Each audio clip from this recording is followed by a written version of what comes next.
Բարև ձեզ, այժմ մեկնում եմ Ժնև, որտեղ տեղի է ունենալու IPU 151-րդ համաժողովը, ուր Հայաստանի Հանրապետությունը իր պատվիրակությունով նույնպես մասնակցություն է ունենալու, բայց ուզում եմ տեղեկացնել ձեզ, որ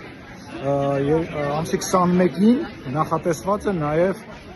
իմ և Ադրբեջանի գործընկերոջ հանդիպումը Տիկին Գաֆարովայի։ Ասեմ, որ Տիկին Գաֆարովայի հետ վաղուց չենք հանդիպել և կարծում եմ, որ ստեղծված իրավիճակում հանդիպումը շատ կարևոր է, որովհետև մեր երկու երկրների հանրությունների միջև վստահության վերականգնման հարց կա, որը որ պարլամենտականները թերևս ամենալավ կերպով կարող են լուծել։ Հուսամ հանդիպումը լավ կանցնի, հանդիպումը նախաձեռնվել է IPU գլխավոր քարտուղարի կողմից, ինչը շատ ողջունելի է և շնորհակալություն եմ հայտնում իրեն դրա համար։ Ես կփորձեմ ձեզ տեղյակ պահել զարգացումների վերաբերյալ։ Լավ մնացեք, կտեսնվենք